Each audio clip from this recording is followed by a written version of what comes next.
Ladies and gentlemen, good day and welcome to Tata Chemicals Limited Q4 FY23 earnings conference call. As a reminder, all participant lines will be in the listen-only mode, and there will be an opportunity for you to ask questions after the presentation concludes. Should you need assistance during this conference call, please signal an operator by pressing star and 0 on your touchtone phone. Please note that this conference is being recorded. I now hand the conference over to Mr. Gavin Desa from CDR India. Thank you, and over to you, sir. Thank you, Neerav.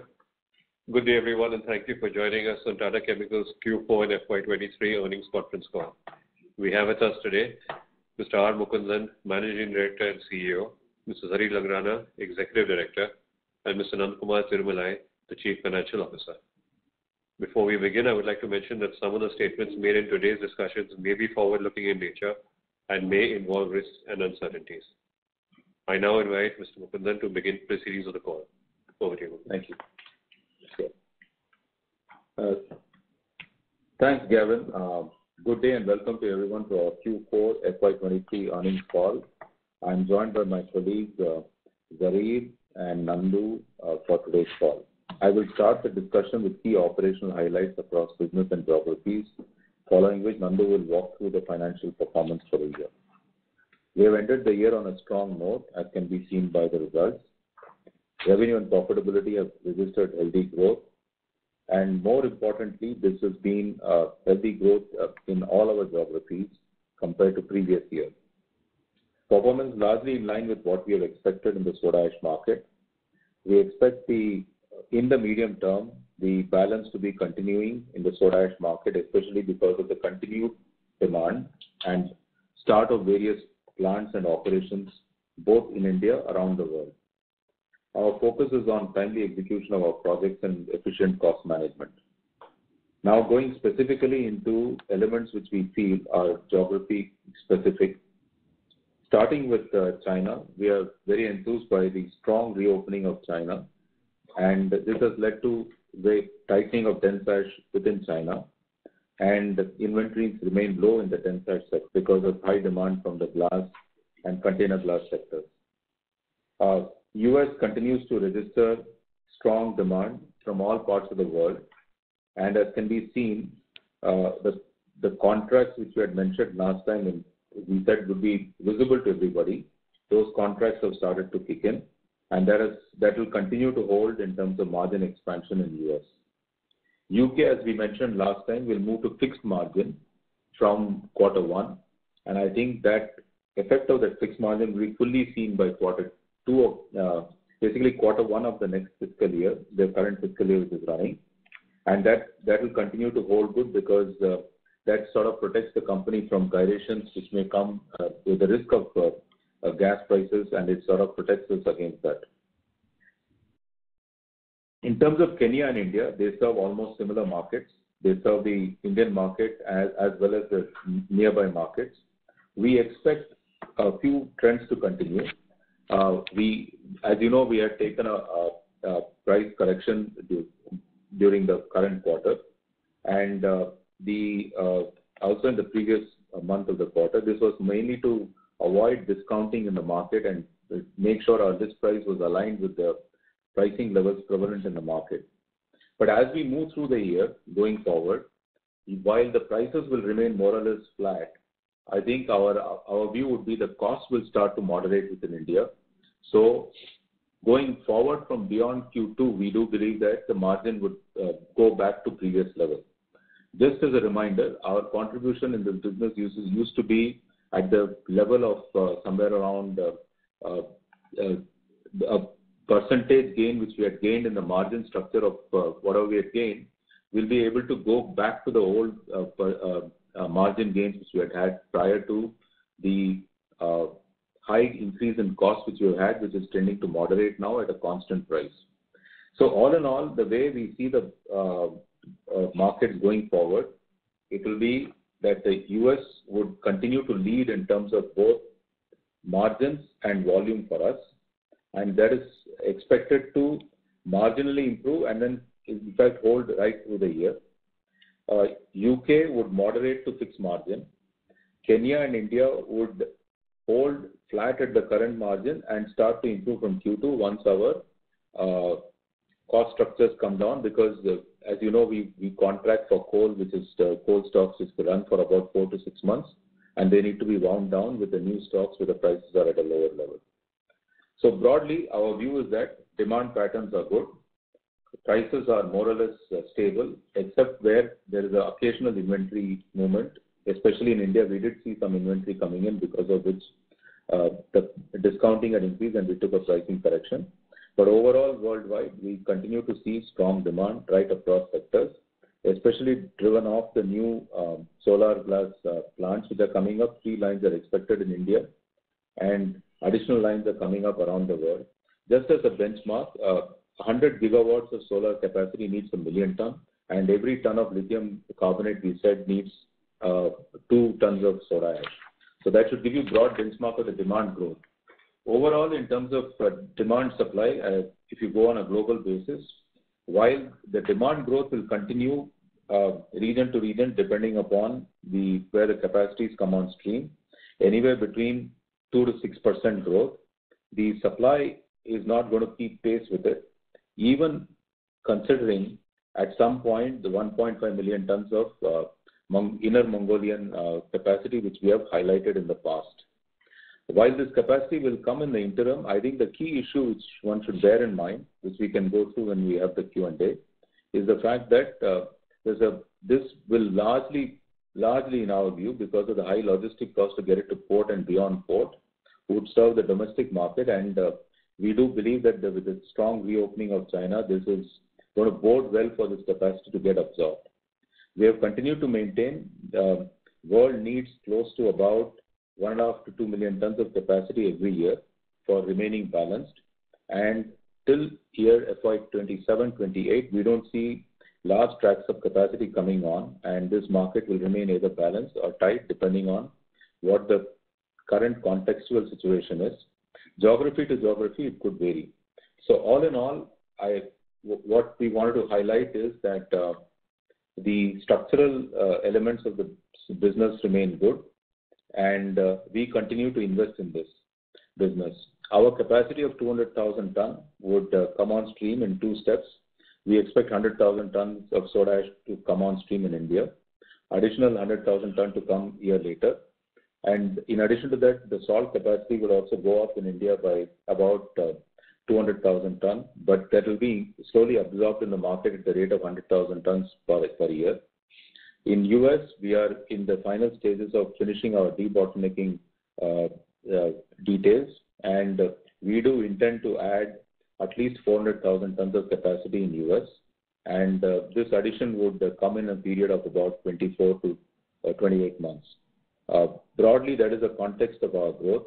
In terms of our specialty portfolio, Rallis has had a difficult quarter in terms of cleaning up its balance sheet.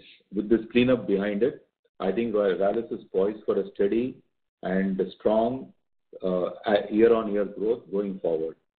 In terms of our 2 other specialty forays, this quantities continue to rise, the capacity utilization continue to rise. As far as Cuddalore is concerned, the board has agreed to add additional capacity of another 10,000 ton in the short term, in addition to the current capacity, and also pivot our entire capacity to tire grade, and we would be focusing on that grade going forward more and more. With these words, I just wanted to highlight that our strategy continues to be in place, structural characteristics of the market continue to be in place, and we remain watchful because of the high interest rate environment in the market, of market conditions, and we continue to focus on cost management to ensure that we continue to deliver on the margins and the return profiles to all stakeholders. Thank you. With this, I invite Nandu to give his comments. Thank you, Mukunda, and good afternoon to all. I will broadly cover in 4 different sections my thing. 1 is in terms of is for the quarter for console, 2 is in terms of the annual performance, 3 is each geography, and 4th ending with cash and capex. On the first part for the quarter for the company as a whole, we had good financials for the quarter. Our revenues for the quarter grew by 27% over last year's Q4. The growth was broad-based with all businesses and geographies performing well. EBITDA grew by 47% and stood at 965 crores for the quarter. The margins expanded by 3% and it was at 21.9% for the quarter, aided by higher sales and improved cost management. Coming on to the annual performance for last financial year, our revenue stood at 16,789 crores, almost 33% more than last year. The EBITDA was at 3,822 crores, 67% more than last year. The margins improved by 4.5% and standing at 23%. And as far as the whole part is concerned, the profit for the year was at 2,452 crores against 1,400 crores last year, a 75% increase in PAT. The PAT margin was at 14.6%. The financial year ended March 23 was perhaps the highest ever across all geographies and for the company as a whole. Moving on to individual businesses, starting with India, the revenue for the quarter grew by 17% year on year for the quarter. Growth was largely due to higher revenue on account of better selling price amidst stable demand. Salt and bicarb business as well performed well. A higher operating leverage resulted in better margins for the quarter. Further, last year in Q4, we had a one-off 65 crores tax relief, which boosted the income last year, which didn't come in current year's Q4, and hence the PAT numbers for India were lower than last year's Q4. In the US, we saw good performance for the business. The newer contract, as Mukundan mentioned, entered for the calendar year, kicked it in January, and those helped us in the quarterly profits, and we had a healthy margin for the quarter. Europe, as well, between UK, had a good performance on the back of the high pricing and volumes. Salt and bicarb registered good growth, in turn helping the business to register revenue growth over last year, and PAT grew very well, and we had a loss last year. The benefit of gas hedging remained till March 23, and we got the benefit of that during the quarter. And we also made a one-off deferred tax asset creation in the quarter in the UK, which boosted the PAT numbers for UK for the quarter. Kenya too had good growth over last year's because of higher revenues and better profits. And balance sheet was and cash flows were strengthened during the year, and Kenya became debt-free during the year 23. Nutrans Silica, Mukund has covered in depth, and Rallis, we had a one-off kind of a provision on inventory and impairment of intangibles in seed business of 63 crores during the quarter, and that impacted the profits for Rallis for the quarter. On an overall console basis, we had rupees 2,398 crores of cash at the end of quarter 3. Net debt was at 3,898 crores. The console capex for the year in all is about 1,600 crores. We are very much focused on cash generation and paying off debt over a point of time.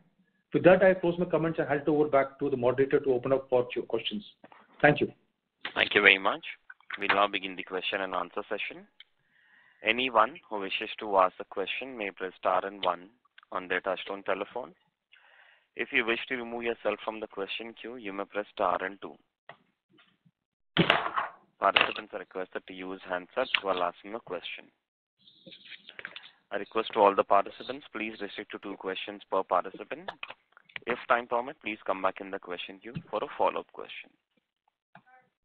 The first question is from the line of Sumant Kumar from Motilal Oswal. Please go ahead. Yeah, hi, sir. So my question is for India business. You are talking about margin recovery in Q2 FY24. So can you talk about whatever the raw material lag we have, say power cost, we are buying coal from Indonesia. So what is the lag effect, how many month lag effect we have for the soda ash business in India? Yeah, and any other raw material. Yeah, correct. So I think, thank you. The main reason why we keep that inventory during the first half of the year, because it built during monsoon, the shipping delays happen from Indonesia to India. To avoid that, we do keep stock, and I said it peaks at about 6 months and goes down to 3 months during the year. So it is so you can take an average of 4 to 5 months at any point of time in terms of inventory, which is as prices come down, it'll take its own time to sort of wash through the inventory cycle. Okay. And talking about, and do you think India business will reach at whatever the peak margin we have seen in past quarters? Have we reached that level, or that will normalize from there?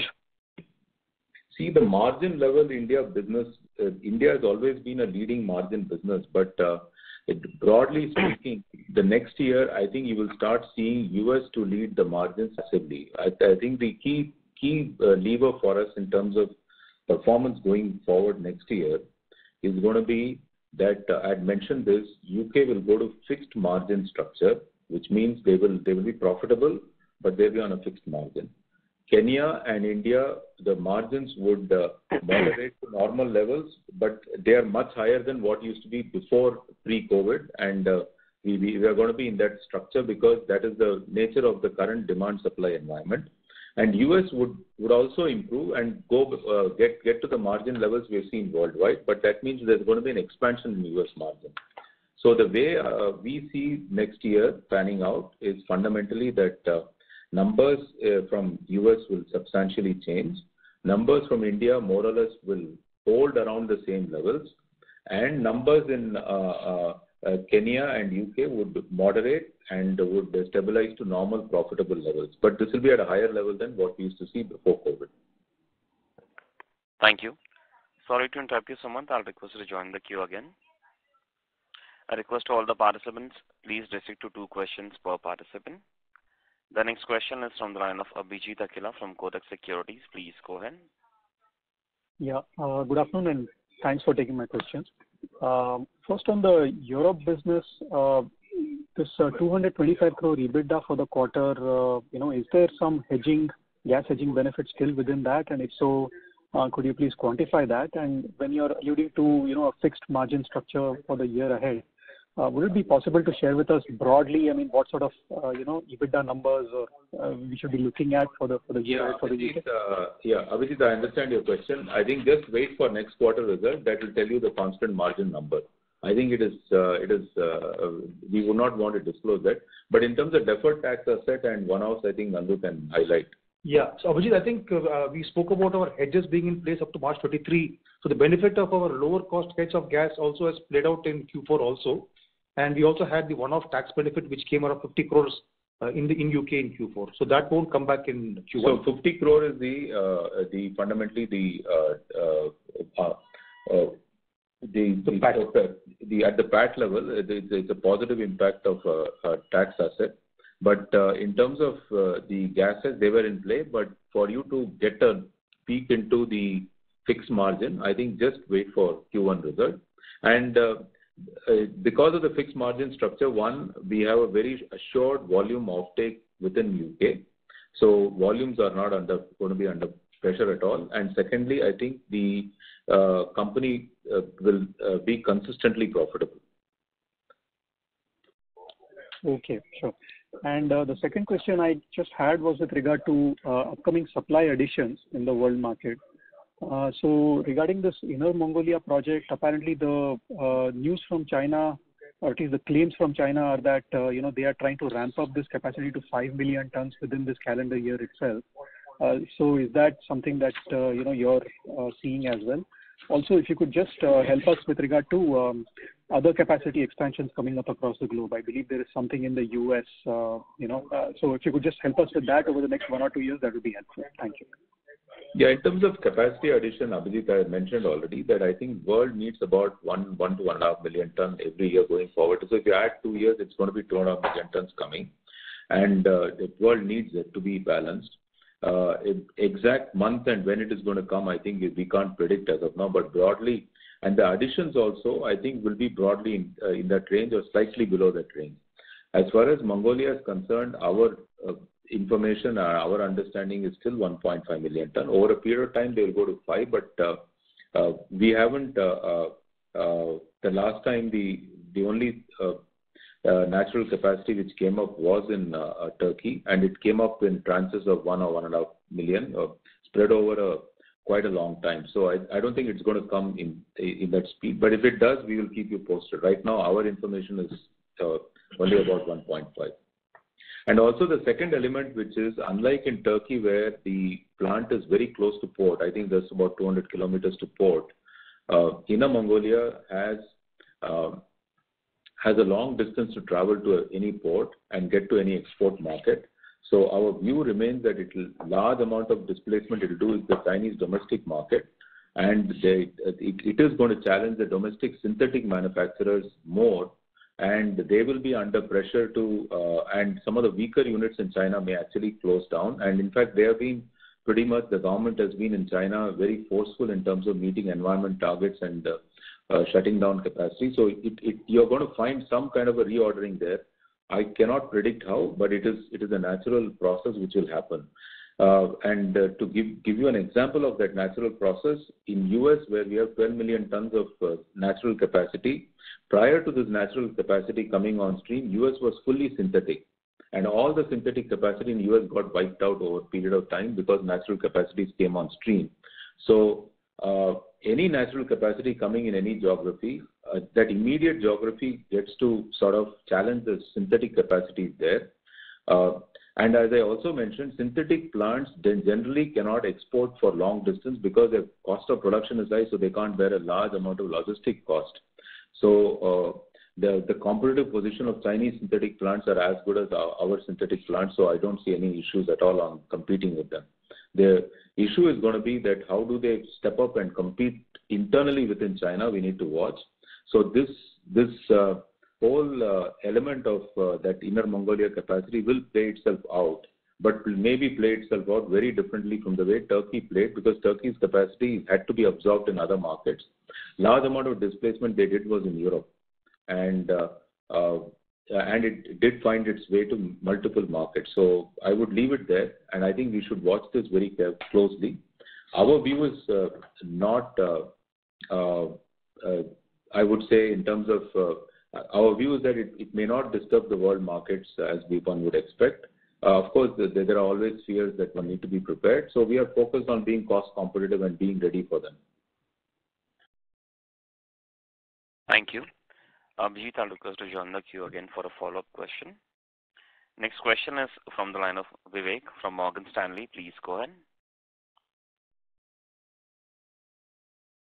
Hi, sir. Thank you so much for the opportunity and congratulations on the result. Two small clarifications and one question from my side. So just to clarify, there are no one-offs on the India cost side. It's just the lag effect of your inventory, which will normalize. Is that fair? Yeah, that is fair. Absolutely fair. I think it would normalize over a period of the year, and that's the way we believe, because I think the costs will normalize over a period of time, but the market pricing we have to implement immediately in line with the expected cost structures which we have. Sure, sir. And when you say normalized level of margins, would the first half of financial 23 be a good benchmark, or what should we consider to be a normalized margins for this India segment? I think it will be closer to Q3 of maybe between Q3 and Q4. So that's where I would keep it around. So it will be better than Q4 over a period of time, but maybe tad below Q3. I'm sure, sir. Very helpful. And the one question I had was on the demand side, if you could just throw some more light with respect to the downstream demand trends that you've been seeing across your key markets and across your portfolio, that would be super helpful. Thank you so much. Sorry, can you repeat the question? Yes, sir. If you could just throw some more color with respect to the downstream demand trends that you're seeing. You obviously mentioned demand is healthy, but if you could just give a little bit more color in terms of the segment that's driving demand, if you're seeing really good growth or if there's any slowness in any particular segment, some more color on that front would be really helpful. I'm just going to highlight that growth across segments, across categories is fairly good. And the growth drivers, as I mentioned, are all sustainability drivers, which is shift to glass. And when I say glass, it is more due to solar glass and container glass, where sustainability is playing a big role, and also for lithium carbonate. Let me just say the small pocket of weakness which we do see in some markets is the light ash demand, and I think this is about the producer's portfolio not keeping pace with the demand patterns. I think some of us need to sort of shift the product portfolio towards more dense ash and less light ash, but that's the only element which I see. Otherwise, and it's also in pockets. For example, it's in pockets in markets where synthetic plants exist, mainly in China and maybe partly in India. But light ash does not travel because the port authorities don't tend to give approval for light ash unloading because the material tends to disperse a lot in the air and very difficult to get it across to multiple ports, except as back cargo. Thank you. Vivek, I'll join the queue again. A request to all the participants, please restrict to 2 questions per participant. The next question is from the line of Arjun Khanna from Kotak Mahindra Asset Management. Please go ahead. Sure. Thank you for taking my question and congratulations on a good set of numbers. First question is in terms of the capex. So you did allude to or you did explicitly say you're looking at an expansion in the US market, debottlenecking. Have we talked about what would be the capex for the same? How much would that cost? Yeah, we'll come with the exact numbers in the next quarter, because by next quarter we would be very clear about the contours of that. We are doing detailed engineering, and we would sort of, it's almost in the final leg. The India capacity also will move from the current 1 million, which will be fully, the current expansion will finish. India capacity also will move to 1.3 million tons. Another 300,000 tons is being added in Mithapur. So that adds up to about 700,000 tons. And we are also looking at which are the other geographies we can sort of add another 300,000 ton to take an additional million ton overall. So India capacity is going to, the 200,000 ton is coming immediately to go to a million and then go to 1.3 in the next step, where detailed engineering work is going on, which also should be completed by this quarter, and we'll be able to give exact specific numbers. And as far as US is concerned, the 400,000 ton there also will get completed, and we'll be able to give exact numbers. Sure. Secondly, in terms of the amount of debt, so we are down to 770 million gross debt, and we also saw the interest costs and are increasing globally. How do you anticipate this debt position to play out going forward? Given that we have a heavy capex, do you anticipate the net debt from around 4,000 odd crores to come down going ahead? I think this year our plan is to, I said last year that we plan to pay down about $100 million. In fact, we've done more than that across all geographies. I think 80 odd million in US and about 40 in Kenya, and then about 20 million pounds, 20 in UK. So we've done more than what we had planned. This year our plan is to do anywhere between $200 million to $250 million of pay down of debt. Sure. And this would obviously be after the capexes that we have envisaged for this year. Yeah, this is including all this. We are not having any borrowing or equity plan to do the rest. Thank you, Arjun. I will request you to join the queue again. The next question is from the line of S. Ramesh from Nirmal Bang Institutional Equities. Please go ahead. Thank you and good morning and congratulations on the good results. So if you look at the US market, the way the volumes and margins are performing, is there an expansion in the US domestic market? And secondly, we were going to understand that there is competitive pressure in exports to LATAM and Asia because, most of the US producers are out of ANSAC. So is that concern abating based on the pricing power you see? So how do you read the competitive landscape in the US for both US market as well as for exports from US? I think US tends to supply mainly into the North American, Central American, and when we say US market, we actually say Canada, US, and Mexico as one market, which is the domestic market, and the LATAM and the Far East, that is where the material goes, and some to Southeast Asia. So as far as our exit from ANZAC is concerned, there are no pressures. We are fully sold out. Our exit also in terms of quantities do wind down over a period of time. I think this year we will be, our own volumes will be about 1/3 of the total export volume out of the US, and it will wind down in a phased manner over 3 years. And we were able to place all our volumes with customers through contracting with them all the way through. And we don't see any issues in markets and markets for the dense ash out of US. So if you see the US realizations based on the fourth quarter results, that is going to be sustainable over the rest of the calendar, because last year you got accommodation from your customers when your costs were going up. So given that there is a deflation across the items, would there be some request from customers asking you to reduce the price during the tenancy of this during the current contract period? There is no such move, and I think you will see quarter one results when they are announced. Q2 when they announced the numbers. I think they're pretty much intact, and we have no reason to sort of state anything otherwise. Thank you. Ramesh, I'll request you to join the queue again. The next question is from the line of Saurabh Jain from HSBC. Please go ahead. Yeah, thanks for the opportunity and congrats for very good set of numbers. On the US contract, would it be possible for you to quantify your the new contracts that you have signed, or at least give us a percentage from last year? Saurabh, sorry to interrupt you, but we lost your audio while you're asking the question. Can you repeat once again, please? Yeah. US contracts, is it will end up the pace at which the contracts have been negotiated? Or Saurabh, sorry to interrupt you once again, but your audio is not clear at all.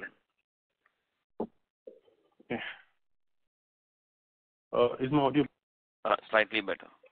Sorry about that. I wanted to know whether the US contracts, is it possible for you to highlight what is the percentage increase from last year, or if you can give us the amount of the price that is being negotiated to? It's reflected in the results, and I think next quarter also will reflect. I think if you track that, I think you'll know the increase. No, but the thing is, it is a mix of both exports and the domestic prices. So that is why I was curious. Blended, and I think both have gone up, and I think that would give you a blended number. Last year also was a blended number, but the overall blended number has gone up, and it will continue to. This quarter is reflective of that. Next quarter will be even more reflective of that. Okay. And additionally, on the China capacity, what kind of reserves would be there in China? Wanted to get a sense of what can be the scale of them being able to continue to supply the markets for the next few years. But generally, when anybody opens up a natural mine, they look at a 20-year mine life, more or less. It's very rare anyone opens up a mine with a less than 15-year mine life. Okay, so it will at least be a 20-25 years kind of reserve. But can it reach to a scale of like what US has? Any sense on that in terms of reserves? The biggest world deposit is in US. I think there are multiple beds there, and US reserves can last over 1,000 years. Yeah. Okay. So China, still we're not in a position to know that whether these reserves can last for next 50 odd years or anything of that sort. Certainly, I can confirm that it is 20 to 25 years it will last. Turkey is the one which probably will have a lesser reserve life than that. Thank you. Saurav, I'll request to join the queue again. A request to all the participants, please restrict to 2 questions per participant. The next question is from the line of Rohit Nagraj from Centrum Broking Limited. Please go ahead. Yeah. Thanks for the opportunity and congrats on good set of numbers. So first question is now since the European energy issues are normalizing, whether incremental capacities are coming, I mean, people who are on sidelines or operating at lower rates, have they come back completely, and will that have any impact on the short-term demand, supply and pricing? Thank you. In Europe? Yes, sir. Actually, most of our supplies is to within island of UK, and I think we have generally not seen major material land except from Turkey, and we don't see any major change in that position. And we have not seen anything to say that we will have any issues with the quantities we have there, and we are fully sold out through contracts as we speak, and the fixed contract also ensures that we and our customers are well protected. Right. So second question is on natural soda ash capacity. So from an incremental capacity perspective, what is the dynamics and timelines that are usually followed? Maybe a 0.5 million tons capacity of synthetic and natural, how much time does it take? And again, a similar question from Chinese perspective. So currently we have said that there is 1 to 1.5 million tons additional capacity. If they were to take it to 5 million tons, what would be the constraints or what will be the key drivers for the same, and within what period of time they can get to that? Thank you. Normally a synthetic plant would take anywhere between, I would say, 2.5 years to 3 years to put up and stabilize, sometimes a little longer depending on what is the level of environment clearance needed. That usually varies from country to country from 1 to 2 years. So from the time you get a go-ahead, usually it ends up almost being 4 to 5 years in terms of execution time. If it is a debottlenecking where you don't need major environment clearance, it can be done in about 24 months at best, and most people finish it in 36 months. So that's really the way we see. Every incremental capacity needs a fresh environment process to be done by most players, because that's how the environment laws run in most countries, and that's what we are of. So this broadly should give you the timeline of most of the projects. Thank you. The next question is from the line of Ria from Equirus Investments. Please go ahead. Hello. Thank you for giving me an opportunity. So my first question is in regard to India demand. So I was just reading a couple of articles where detergent demand on a YOY basis has not grown significantly. And for India, per se as a geography, the contribution from glass and lithium ion has been lesser. So what incrementally you think that will drive demand in India? So detergent, you're right, which is why I mentioned that the light ash is a bit soft in some parts, especially also that includes India. And we do hope that that corrects for a bit of time. But the real growth in India is going to come from increased glass lines which are getting invested. This year we do see in the next 2 quarters itself 3 new glass lines coming. And annually there are multiple additions being planned. As country industrializes, you would find that the key driver then moves to container glass and the flat glass, and that would continue to be the case in India. And also the solar glass capacities are coming, and that's another addition which I mentioned to PLI schemes and other schemes. Those capacities also will get established. Okay, thank you. And glass as a percentage for India demand, how much it would be, and what would be the kind of growth we are looking at? About 45% would be the glass demand in India, and I think it is a faster growing sector, close to about 6 to 8% broadly. Okay. And in terms of, I think last quarter we were seeing some imports from China dumping out there. Ria, sorry to interrupt you. We are losing your audio. May I request you to speak Hello? to the handset? Hello, am I audible? Yes. Yeah. Yeah. So last quarter, basically, we had seen that the imports from China had increased to India, and hence we had taken price cut. So how is the imports from China in this current quarter and going forward in the month of April and May? And second would be, since China would be going towards natural mining, will the synthetic player be more motivated to export the soda ash to India? Yeah, I think we have seen, let's say, normalization or some toning down of the imports coming in. Overall basis, I think they have landed, consignments have landed from US, from Turkey, as well as from China. It is not just one place where it's landed in India in the past. We do believe that this will normalize. As far as China is concerned, the broad issue, what a synthetic play does do, is that those who are competitive and large-scale plants will continue to export synthetic plants, but it will put pressure on the domestic smaller plants and weaker players domestically. So it's going to be a combination of putting pressure on the domestic players. Some synthetic players who may have the margin, let's say, cost competitiveness to export, they will export, but those who can't will face increasing pressure to run. Increasing pressure with difficulty to run and run their operations. Thank you. Next question is from the line of Nitesh Dhoot from Prabhudas Lilladher. Please go ahead. Yeah, hi sir. Thank you for this opportunity. So my question is, Solvay in its results declared today, they highlighted lower flat glass demand, particularly in Europe. So just wanted to know that how much of our soda ash volumes go into flat glass typically, and are we also experiencing any slowdown there, and what's our outlook? See, in UK, we are mainly, we don't have flat glass lines at all in UK, which we sell.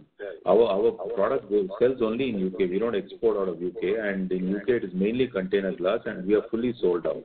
And there is no slowdown in container glass demand, and we have no exposure to continental Europe. So I was asking about flat glass. So Yeah, mentioned about flat glass. yeah, correct. That's right. The flat glass plants are all in continental Europe. In UK, is mainly container glass plants, and we sell only to them. Sure. And so my second question is, recently South Africa rejected our application to set aside this 40% anti-dumping duty that is imposed on, on our US imports. It has no impact on us. In the past, we had a preferential duty of 7%. We were trying to get the preferential duty. It didn't come, so it has got no impact. So we would have gained a little bit had they not stuck it down. But in terms of volume and all, it doesn't have impact. Understood. Thank you so much, sir. Thank you. Next question is from the line of Saket Kapoor from Kapoor and Company. Please go ahead. Yeah, namaskar, sir, and thank you for the opportunity. Sir, firstly about the employee cost, if you could explain the increase in the employee cost Q-on-Q, both on the standalone numbers as well as for the consolidated numbers, and as a percentage of sales also going ahead, what should be the numbers going ahead? So in the standalone, actually the number is some actuarial adjustments they've done, which happens in the quarter 4. So I would not read beyond that. And in the international one, it is there's no major change in headcount. I can only assure you that. The second one is in terms of internationally, it is also some translation issues with respect to the exchange and some Rupee has fallen. as well as there would also be actuarial adjustments internationally. Okay. And they will remain in this vicinity only. 10% of sales have generally been. We don't see any major change. I think in terms of increases also which we have, they're all in keeping with the local trend. Certainly, I think the increase has been employee increases have been because of high inflation, higher than what we would normally give. But we do make that up over a period of time through productivity increase and control on headcount. Sir, on the RBC part, do we see any slackening of demand from the RBC front? And also, flue gas as an opportunity, what's the understanding of on the same, sir? The requirement. What is RBP? I couldn't get what you meant. Sodium bicarbonate. So that is a steady growing sector. It continues to grow between 5 to 7% broadly. So I don't see any issue on that front. And it feeds into multiple sectors, including animal feed, poultry. It goes into human feed, food applications, and then pharmaceutical application, and they continue to grow. Thank you. The next question is from the line of Mithil Bua from Unlisted India. Please go ahead. Yes, sir. I had a couple of questions relating to TCNA. So we have spent around $1.2 billion to acquire TCNA over a period of time. Like 2008, we spent $1 billion. And we have had a free cash flow of around like $50 to $100 million. So giving a subpar return on equity of 5 to 10%. So going ahead, if we want some 15% kind of return on equity on the TCNA, so can we expect like $180 million kind of free cash flow? Isn't it fair for a shareholder to expect that? Sorry, I will not comment specifically, but you watch for the results in Q1, Q2, Q3. You will be able to add those numbers up. Okay. So, but like over the period of like last 15 years, we have not made that kind of returns. So isn't it same in the case of even Tata Chemicals Europe? We make up for that period actually, given that now we are going to fixed kind of profits. So. No, Europe is a very different situation. I think in Europe, I think we are moving more and more to value added. You will find by the year end, pharmaceutical salt capacity will come on stream by the year end, and so next year we will have pharma salt which will be bringing to market, which will be higher margin product. And in US, I think our competitive position is fairly strong, and the margin and earnings profile is very good, and it will pay down its debt, and it continues to give us adequate return on capital, and you would see those numbers as they unfold. I wouldn't want to make a forward-looking specific statement on US. Thank you. The next question is from the line of Jainam Doshi from Chris Portfolio. Please go ahead. Yeah, congratulations on the good set of numbers. Just two questions. First one is how are we seeing the lithium bicarbonate demand shaping up? And second one is whether we are planning to foray into any bromine-based specialty chemicals. So on the demand is, as I mentioned, that every lithium carbonate unit needs about, for every ton, 2 tons of soda ash, and that demand is good. And we have good contracts in South America with respect to that. In terms of bromine, we have a small bromine capacity, and we continue to work on options to sort of increase the extraction. And if anything specific were to happen in the bromine area, we'll come back to. Thank you. We move on to the next question. Next participant is Sumant Kumar from Motilal Oswal. Please go ahead. Sumant, may I request to unmute your line, please? Sumant Kumar from Motilal Oswal, may I request to unmute your line, please?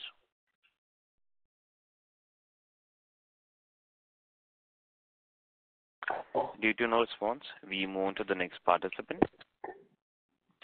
The next question is from the line of Abhijit Akella from Kotak Securities. Please go ahead. Yeah, thanks so much for the follow-up. Just two questions from my side. One is the U.S. domestic volumes seem to have declined quite sharply this quarter, down to about 237,000 tons. What might be the reason for that?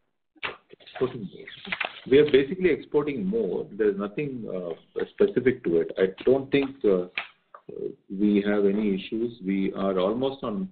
We are producing flat out and moving the material flat out, and I think it will be just that export contracts would have exported more during the quarter.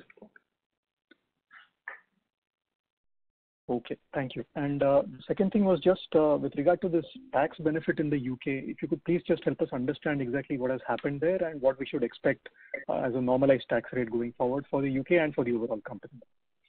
So Abhijit, in UK we had this deferred tax asset. What it means is that UK has made losses for many years' time, and there's a tax benefit on account of that. Now, whenever you foresee that you're going to make a profit going forward based upon some assumptions and having made profit in the current year, as per accounting, you have to make a deferred tax. You have to create an asset, which means there is a possibility of the past losses being, consumed going forward on the tax point of view. So we made a one-time kind of a DTA in March quarter, which brings asset, which means it's a profit. It's a one-time kind of event for the quarter. Accounting impact. There's no cash impact there. So going forward, in terms of what tax will cover, again, depend upon how much losses we have carry forward. So we expect to consume those losses for some time. So that's where we stand, Abhijit. But this is a one-time which came in Q4, which won't repeat. Thank you. The next question is from the line of S. Ramesh from Nirmal Bang. Please go ahead. So, in response to the question about the slowdown in flat glass, you were saying in the UK it's only container glass, but is there a risk of the capacity of soda ash? Both of them are using dense soda ash, right? So, is there a difference in the grade of soda ash?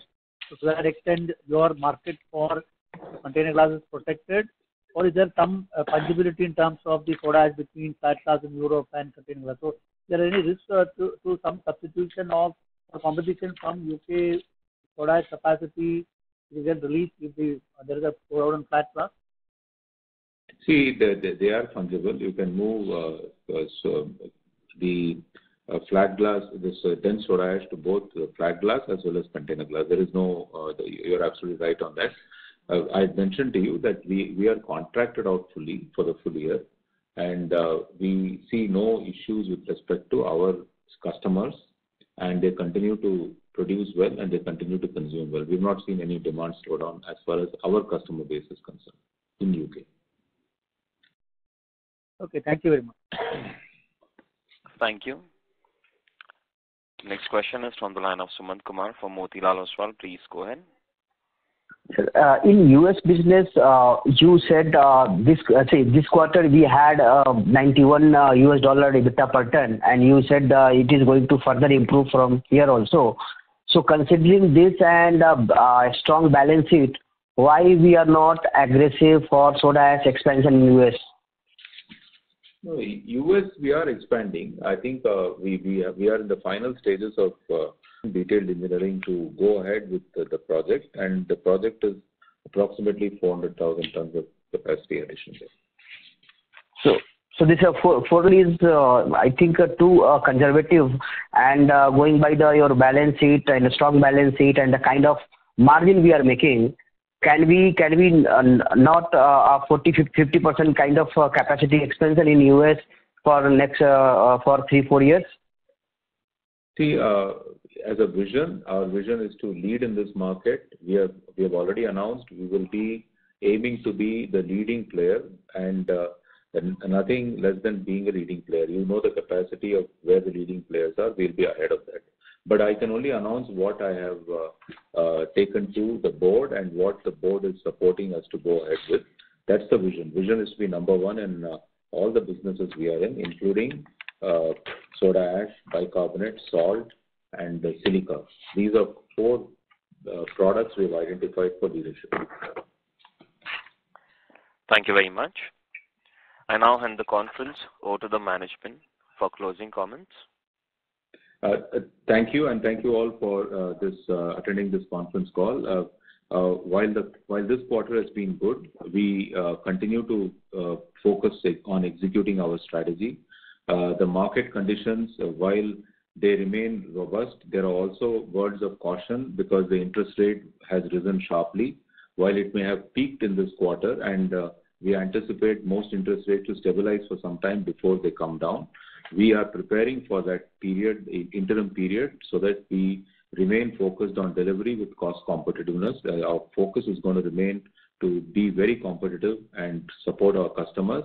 At the same time, our growth plans are robust, and they're moving in a structured manner to execute and participate in the growth in this sector.